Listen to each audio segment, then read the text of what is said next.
Hi everybody, my name is Raakhee Mirchandani. I am the author of Super Satya Saves the Day, and I'm so excited to spend this time with you thanks to the Asia store at the Asia Society, because it's been really hard to not see everyone in person, and it's been hard for me not to go to museums that I love, and I'm grateful to have this chance to share a story with you.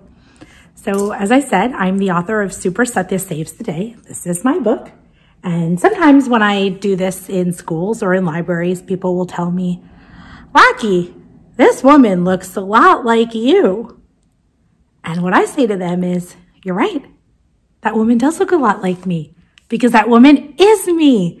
Because when you tell your own story and you're the author of your own story, you're the boss of the story. And you get to work with the illustrator. And the illustrator for this book is Tim Palin, and he's a humongous genius. And you get to be the boss, and you get to say, you know what? I would really like to be on the cover of this book, and I would like for the people in this book to look like the people that I live with, that look like the people in my family.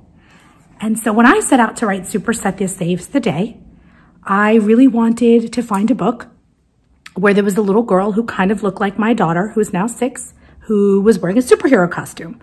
My daughter, Satya, loves Wonder Woman. And I thought, wouldn't it be great if I could find this book and there's a girl who looked like her who was on the cover. And so I went to Little City Books, which is my favorite bookstore in the entire world in Hoboken, New Jersey. And I looked on the shelves, and they have so many books, and there was no book. There was no book where there was a little girl who was dressed like a superhero. And I talked to my favorite booksellers, and Marnie said, you know, I can't think of one. I said, okay. And I went to the Hoboken Public Library, which is another place that I love. And I looked on all the shelves, and I talked to the librarians.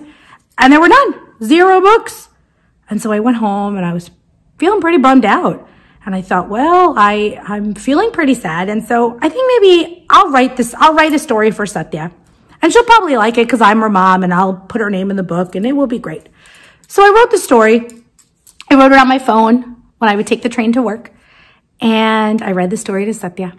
And she loved it. And I didn't think much of it. And after some time, she asked me for it again, and I shared it with some of her friends, and they liked it too. And I thought, you know what? I bet that there would be some other families who would like this story. And what do you know? There are so many other families who like this story. And the reason I'm telling you all about this is because I hope that if you go to your favorite bookstore and you go to the library and you do not find a book where the characters are like you, or the characters do not look like your family, I hope that you will write your own story, and I hope that you'll share it with me, because I care so much about your story, and I'd love to read it. And so I'm going to read Super Satya Saves the Day to you, and if I think of anything else along the way, I'll share it. And this book, my friends, is set in Hoboken, New Jersey, which is where I live, and a city that I love very, very much. It was a loud day on a loud street in the very loud town of Hoboken. The fire trucks made fire truck noises.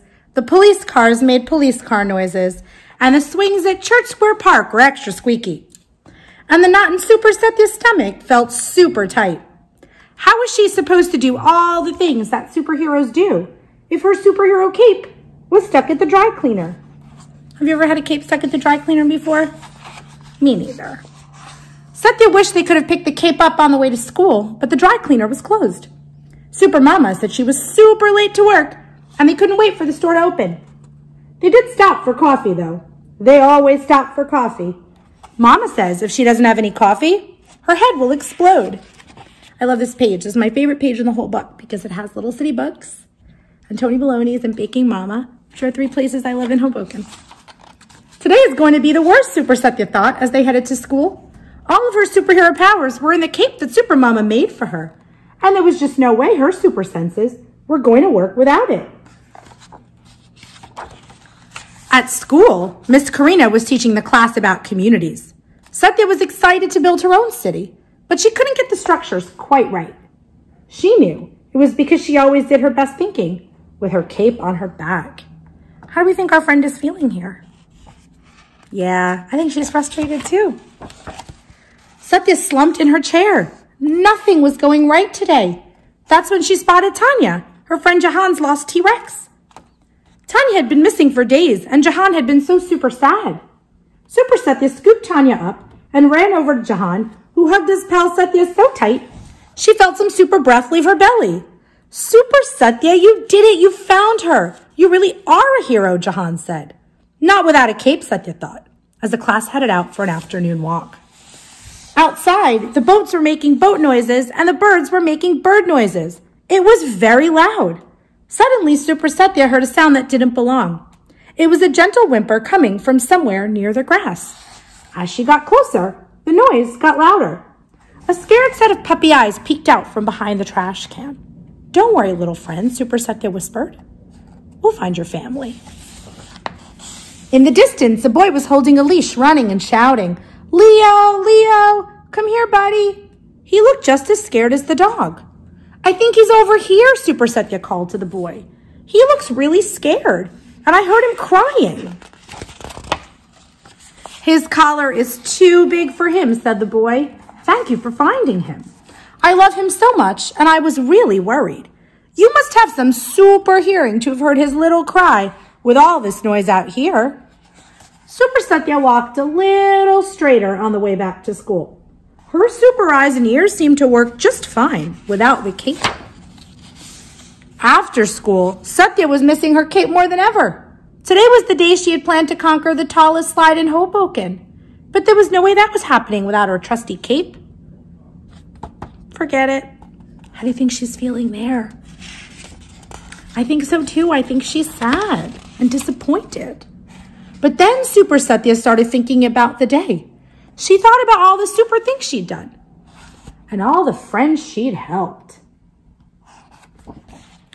I wonder, do I really need my cape? My friends, do you think she needs this cape? With a quick nod and wink to her super dada, Super Satya ran up the steps and took her spot at the top of the slide. She was scared, but she was also super excited. Without thinking about anything else, she let go. You did it, Super Dada exclaimed as he picked her up and he gave her a kiss.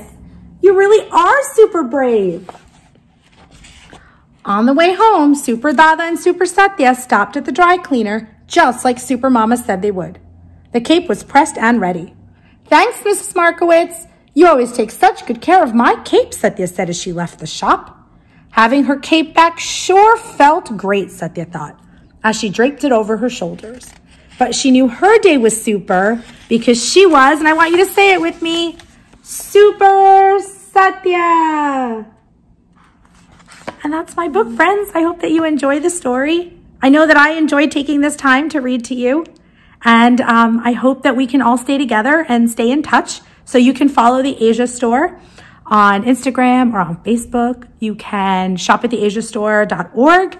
And if you want to share photos of you enjoying StoryTime or the book, you can tag In This Together, because that's what we are. We're all in this together. And one day soon, we will gather again at a beautiful museum or in a park, and we'll be together.